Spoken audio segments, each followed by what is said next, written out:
gere ma bina nekadamo bina hal madafina ma bina inabale abaya amile sehedai raba inniki saymuda ma bina inabale abaya amile setanai sehole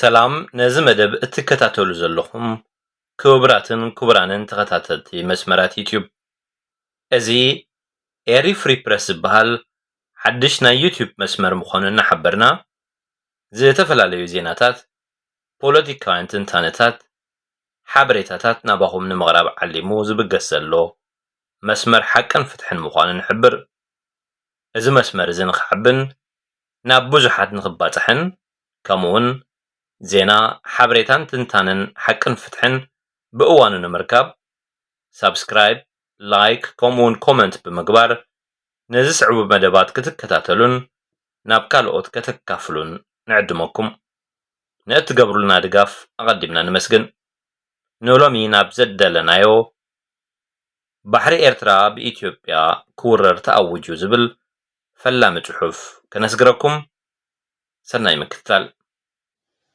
ባሕሪ ኤርትራ ብኢትዮጵያ ክውረር ተኣውጁ ኤርትራ እታ እኳ ምድረ ባሕሪ ተባሂላ እውን እትፅዋዕ ሃገር ወራር የንፀላልዋ ኣሎ ኤርትራ እታ ንመዋእል ኣብ መትከል ፀኒዓ ብብረትን ሕግን ዝተቃለሰትን ዝተዓወተትን ሃገር ክብራ ንምሕላው ብረታዊ ቃልሲ ንኽትቅፅል ዕድመ ይቐርበላ ኣሎ ኤርትራ እታ ትእምርቲ ጽንዓት ዝተሰሜት ንእሽቶ ሃገር ዓበይቲ ኢና ባህልቲ ከም ልማዶም ኣእዳው ወራር የወጣውጡሉ ኣለዉ ዓፄዮም ዝበለቶም ምዕራፋት ወራርን ኩናትን ደጋጊሞም ይግንፅልዎም ኣረጋጊፀዮ ንዝበለቶ ናጽነት ይፈታተንዎ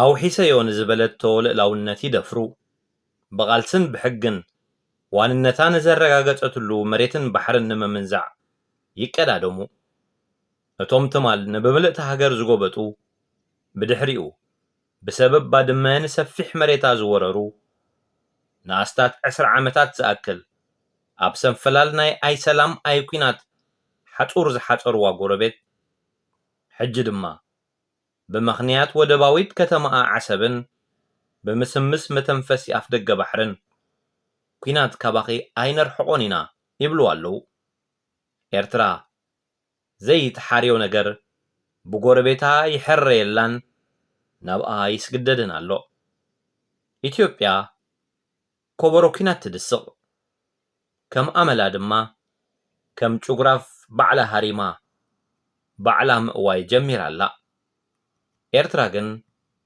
ንባሕራን መሬታን ኣብ መትከላ ፀኒዓ ትርከብ ብዝሕለና ኣፅዋር ዓዲግና ሰራዊት ኣሰልጢና ዝኾነ ናይ ቀረባ ይኹን ናይ ርሑቕ ፈታውን ፀልአን ዝድነቐሉን ዝፈርሖን ወተሃደራዊ ሓይሊ ሃኒፅና ኢና ወይልኹም ጠፋእኩም ዝብል ጋዜጠኛ ጀነራል ተንታኒ ፖለቲካ ምሁር ጸሓፊ ወዘተ ኣብ መራኸቢታት ብዙሃን ኢትዮጵያ ውጥም ቅልቅል እናበለ ስነኣምራዊ ኩናት ይውርውር ኣሎ ባሕርናትና ሓይሊ ባሕርና አንደኛ እናተባህለ ኣብ ልዕሊ ኤርትራ ወግዓውን ቁልዑን ወራር ተኣውጅ ኣሎ ኣብ ቀይሕ ባሕሪ ከንሳፍፋ ትምኒት ዝግበረለን ጀላቡን መራኽብን ብስእልን ቅርፅን እናተሰርሓ ኣብ ዝተፈላለዩ በዓላትን ሰልፍታትን ንፕሮፓጋንዳ ይውዕል ኣለዋ ብናይ ኤአይ ዝተደገፉ ምስልታት እናተሰንዑ መራኸብ ኢትዮጵያ ኣብ ማያት ቀይሕ ባሕሪ እናንሳፈፉ ዘርእዩ ብዙሓት ስእልታት ንማሕበራዊ መራኸቢታት ወሪሮም ኣለዉ ጣናነሽ ዝተባህለት ሓንቲ መርከብ ተዓዲጋስ ሸውሃት ባሕሪ መላእ ኢትዮጵያውያን ንኸተግፍሕ ኣብ መኪና ተጻዒና ናብ ሙሉእ ኢትዮጵያ ክትዘዋወር ትረአ ኣላ ኩሎም ኢትዮጵያውያን ባሕሪ ሕለሙ ካብ ትፈልጥዎ ንእሽተ ቀላይ ጣና ዝዓቢ ማያት ጎረባብቲ ሃገራት ንምውራር ተዳለዉ ደቅኹም ንምሃብ ገንዘብኩም ንምውፋይ ናይ ወራርን ድጋፍን ሰልፍታት ንምድማቕ ተቐረቡ ብዝዓይነቶም ረቀቕትን ጉልሓትን ስብከታት ይጾሙ ኣለዉ።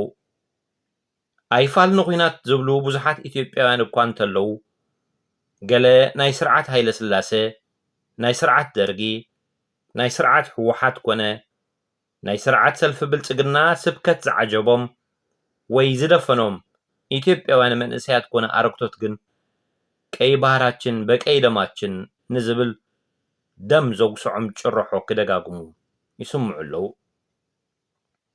እወ ኣፍ ዘዝኸፈተ ኢትዮጵያዊ ዘዝተዓስበ ወታደር ዘዝተለኣኸ ካድር ዘዘንቀደ ሚኒስተር ዘዝተታለለ ገባር ኢሎም ባህሊ ዩቲዩበርን ካልእን ክሕይኽን ሓቂ ኤርትራ ክድህኽን ይውዕል ኣሎ። ንጅግንነታዊ ታሪክ ኤርትራውያን ዘናእስ ኢትዮጵያዊ ብዙሕ እዩ። መንግስቲ እዩ ጸላኣየ እናበለ ናይ ሙሉእ ህዝቢ ኤርትራ እንታይነት ጅግንነት ክብርታት የናሹ ካብ መርሒ ሃገር ክሳብ ተራ ግዳም ሓደር ሓፋሽ ህዝቢ ኤርትራን ዝኸፈሎ መሪር መስዋዕትን ንዝተጎናጸፎ ረዚን ናጽነቱን የቆናጽብ ብብዙሓት ግዜ ዝሃቦም መደርቲ ኤርትራ ነጻ እያ ብልዕላውነት ኤርትራ ድማ ንኣምን ኢና እናተባህለ ዓሰብ የኛን ኬንያን ይደጋገም። ኤርትራ ብቓልስን ብሕግን ንዝሰዓረቶ ወራርን ገባትን ኢትዮጵያዊ ታሪክ እናገንጸሉ ዓሰብ የወሎ ክፍለ ሃገር ኣካል ነበረች ማለት ዓሰብ ኣካል ክፍለ ግዝኣት ወሎ ነይራ እናበሉ ዝዓየገ ታሪክ ንህዝቦም ዘስተምህሩ ኢትዮጵያውያን ብዙሓት እዮም። ብስስዕኹም ንዝጠምዘዝኩሞ ሓቀኛ ታሪክ ዘይኮነ ድማ ካብ 1900 ክሳብ 1908 ንዝነበረ ምምልካት ንጹር ዶባት ኤርትራን ኢትዮጵያን ተወከሱ ካብ ምባል ሓሊፍካ እንታይ ክበሃሉ ከም ዘለዎም ንብዙሓት ኤርትራውያን ዕዮ ኮይንዎም ይርከብ።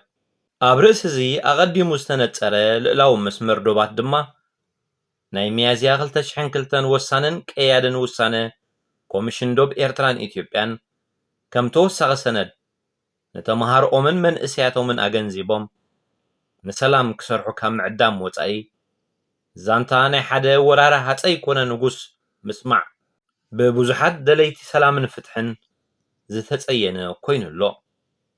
ብኻልእ ሸነኽ ድማ ጉዳይ ዓሰብ ናይ ህዝቢ ዓፋር ሕቶ ንምምሳል ኣዝዩ ሰራም ኣካይዳ ተመሪጹሉስ ካብ ነዊሕ ኣትሒዙ ዓሰብ ናይ ኤርትራ ይኮነት ናይ ኢትዮጵያ ይኮነት ናይ ህዝቢ ዓፋር እያ ዝዓይነቱ ሓደገኛ መደረታት ተሰሪሑ እዩ።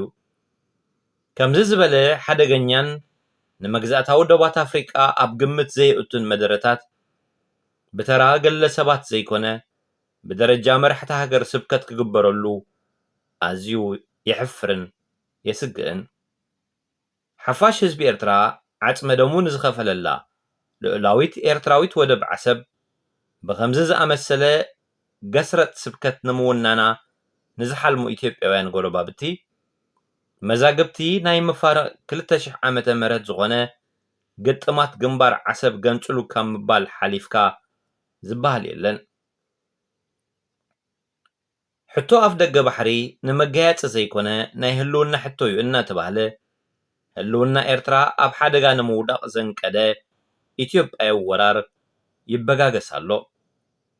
ካብ ቀይሕ ባሕሪ ዝነቅል ከባብያዊ ስግኣት ስለ ዘለና ነዚ ንምምካት እንውንኖ ኣፍ ደገ ባሕሪ የድልየና እናበልካ ባዕልኻ ስግኣት ከባቢኻ ምዃን ኣብይ ኣሕመድ ዓሊ ዝበሃል ቀዳማይ ሚኒስተር ዝለኣኾም ኢትዮጵያውያን ካድረታትን ሚኒስትራትን ወሲዶሞ ዘለዉ ሓደገኛ ምርጫ ኮይኑ ኣሎ።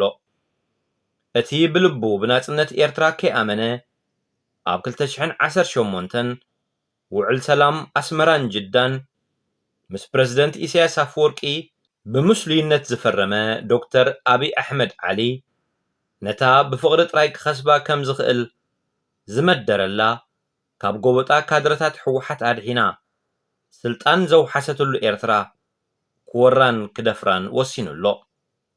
ታሪክ ገዛእ ርእሱ ዝደግም ዘሎ ይመስል።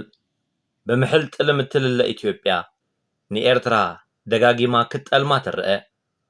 ቁስልኹም ኣይትሕከኹ ኢሉ ባዕሉ ኣብ ቁስሊ ኤርትራውያን ጨው ከም ዝነስነሰ ህወሓት ፍቕሪ ስዕር ዝበለ መሪሕነት ሰልፊ ብልጽግና ብመንገዲ ጽልኢ ክመላለስ ዝወሰነ ኮይኑ ቀሪቡሎ።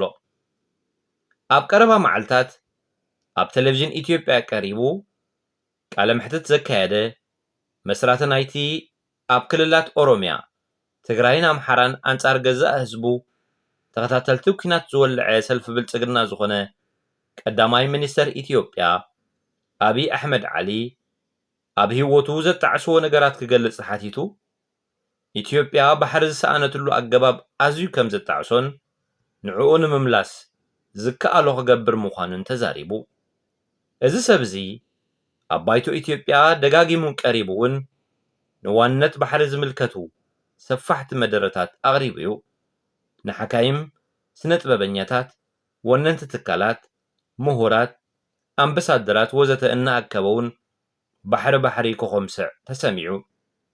እንተተኻኢሉ ብሰላማዊ መንገዲ እንተዘይተኻኢሉ ድማ ብሓይሊ ኢትዮጵያ ናተይ ትብሎ ወደብን ኣፍ ደገ ባሕርን ክትውንን ክትሰርሕ ምዃና ደጋጊሙን ኣትሪሩን ፈኪሩ። ንሕና ናይ ጂኦግራፍ እሱራት ኮይንና ክንነብር ኣይንኽእልን ኢና። ቀይሕ ባሕሪ ኣብ ናይ 60 ኪሎ ሜትር ርሕቀት እናማዕደናዮ ሱቕ በሉ ክንበሃል ኣይንቕበሎን ኢና። ካልኦት ሓይልታት ካብ ርሑቕ መፂኦም ቀይሕ ባሕሪ ይምልከተና እዩ እናበሉ ንሕና ኣይምልከተኩም እዩ ክንበሃል ኣይንኽእልን ኢና። ናይ ባሕሪ ጉዳይ ምስ ሶማል፣ ጅቡቲ ኮነ ኤርትራ ብተደጋጋሚ ክንዘራረበሉ ፈቲና ኢና። እንተኾነ ግን ዝሰምዓና ኣይረኸብናን። ዓለም ሕጂ ተስማዕ። እዚ 120 130 ሚልዮን ዝብፅሑ ህዝቢ ኢትዮጵያ እንተጠምዩ ዓለማዊ ሕጊ ዝበሃል ኣይሰርሕን እዩ ክብል፣ ሕጊ ክጥሕስ፣ ጠምዩ ንኻልኦት ክበልዕ፣ ልዕላውነት ሃገር ክደፍር ቆሪፁ ከም ዝተበገሰ ደጋጊሙ ይምድር ኣሎ። ንዕኡ ተኸቲሎም ዝምድሩ ዘለዉ ከም ብርሃኑ ጁላ፣ ሬድዋን ሑሴን፣ ሽመልስ ኣብዲሳ ዝኣመሰሉ ላዕለዎት ሓለፍቲ ኢትዮጵያ ከም ናትናኤል መኮንን፣ ስዩም ተሾመ፣ ኮር ዳዊት፣ ሲሳይ ኣጌና፣ ኤርምያስ ለገሰ፣ ደሳለኝ መሃል ሜዳ፣ በላይ መንገሻ፣ ያየሰው ሽመልስ ዝኣመሰሉ ናይ ማሕበራዊ መራኸቢታት ካድራት ንውድብ ህዝባዊ ግንባር፣ ንመራሕቲ ኤርትራ፣ ንታሪክ ህዝቢ ኤርትራ፣ ንልዕላውነት ኤርትራ ዘናእሱ መደረታት የስምዑ ኣለዉ። ኣብ ዘይምልከትዎም ውሽጣውያን ጉዳያት ኤርትራ እናኣተዉ ጉዳይ ምዕባለ፣ ቅዋም፣ ወተሃደራዊ ቅርፂ፣ ምሕደራዊ ቅርፅን ብሄራዊ ኣቃውማን ኤርትራ ወዘተ እናልዓሉ ዝደለይዎ ትርጉም ክህቡ ይውዕሉ ኣለዉ። ብዝርድኦም ቋንቋን ቅኒትን ዓገብ ክበሃሉ ይግባእ። ኤርትራ ንበዓል ደማ እናልቀሰ ደምሲሳቶ እያ። ኤርትራ ንመዋእል ኣብ ዕላማ ነኺሳ ትእምርቲ ጽንዓት ብምዃን ንመሪር መስዋእታ ብናጽነት ደቢሳቶ እያ።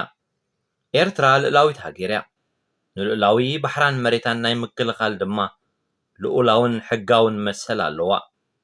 ኩናት ዘይትመርፆ እኳ እንተኾነት ብዝሕሰብን ኣፅዋርን ፈሪሓቶ ትፈልጥ ቀመር ከም ዘይኮነ ሓሽከት ልኢኾም ክጎብጥዋ ዝፈተኑ ጥምዙሓት ሓይልታት ወራርን ምስፍሕፋሕን ይፈልጥዎን ደጋጊሞም ተሞኪሮሞን እዮም።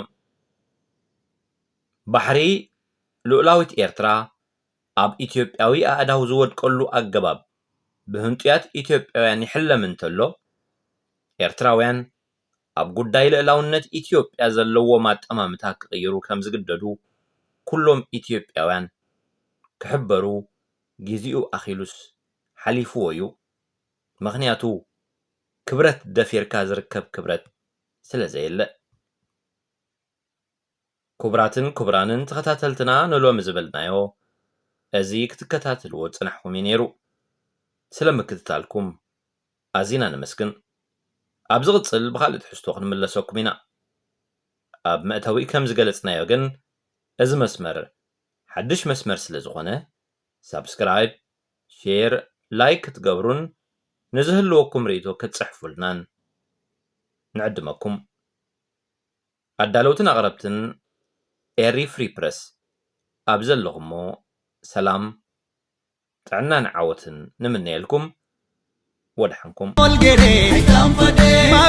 ما بنا لكدمو بنا لحل مدافنا ما بنا ينبلي أبي عمي سهداي ربا إنك السيمودا ما بنا ينبلي أبي عمي سيتنا